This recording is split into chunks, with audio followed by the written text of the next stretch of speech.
Fireside Poets. Now we are slowly moving from England to America, its colony. But these were the foremost or the pioneering writers who became very famous not just in America but also in England. So these are the Fireside Poets, a group of 19th century American poets associated with New England. These were the first group of American poets to rival British poets in popularity in either country. They were notable for their scholarship and the resilience of their lines and themes. They preferred conventional forms over experimentation because they are the pioneers. So they still follow the conventional method of writing, but there was a lot of resilience in their lines and themes, probably also because of reflecting their lives in New England, in America. They have reached there, they are trying to build a life for themselves, and it takes a lot of resilience, which is also reflected in their lines and themes. These writers, the Fireside Poets, often used American legends and scenes of American life as their subject matter.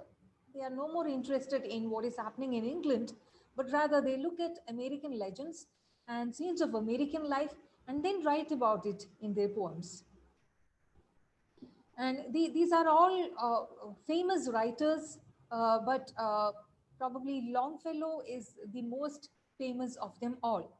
So the major poets are Henry Wadsworth Longfellow, William Cullen Bryant, John Greenleaf Whittier, James Russell Lowell, and Oliver Wendell Holmes Sr. Now we see that most of these writers were doing other things alongside writing poetry. Okay? Let's look at a brief outline about each of these writers. Henry Wadsworth Longfellow, born 1807, died 1882.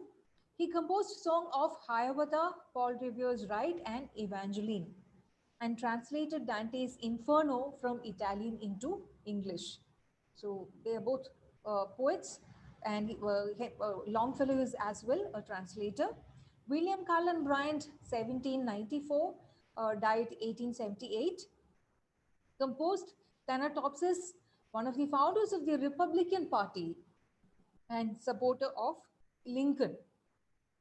So you see a party member or the founder member of Republican Party, and he was also somebody who supported Lincoln. Now John Greenleaf Whittier, born 1807, died 1892.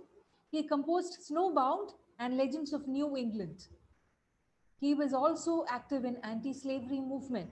Look at Bryant, look at Whittier, Lowell, Holmes, all of them, including Longfellow. Most of them were writing against slavery. So James Russell Lowell belongs to the Boston Brahmin Lowell family. Now, who are Boston Brahmins?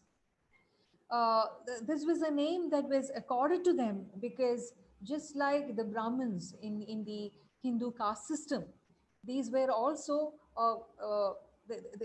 these were also people belonging to upper class and upper strata of the elite of the society, which is why they were named as Boston Brahmins. And Lowell comes from a Boston Brahmin family, Lowell family. But interestingly, he was also active in anti-slavery causes. Okay. So please don't confuse with the Brahmin connotation. I hope you are able to understand what it means by Boston Brahmin.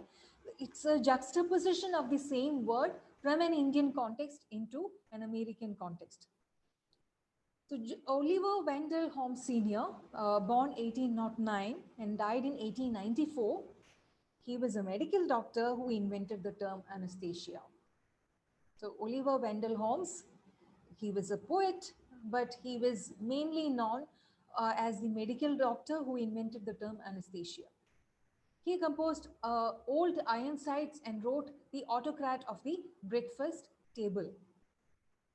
So that's why I said all these poets were poets, and they form an important segment of English literature, known as the fireside poets.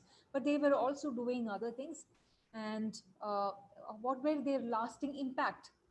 Longfellow remained the most popular American poet for decades, and he's the only American poet to be immortalized by a bust in Westminster Abbey's Poets' Corner.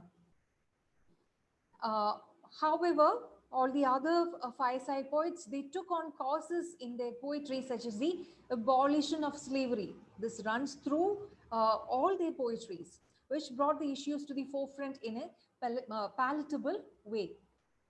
So all of them wrote about abolition of slavery. And we also saw in the case of Bryant, who was the founding member of Republican Party, he went and supported Lincoln. Okay, so they are not just writing about it, but they are actively participating in the political turmoil to bring a stop, an end to slavery in America. So through their scholarship and editorial efforts, they paved the way for later romantic writers like Ralph Waldo Emerson, David Thoreau, and Walt Whitman. The considered to be the uh, master writers in America, or the pioneering great writers in America. All of them were actually influenced by these fireside poets. So all these are happening during the time of the Victorian age.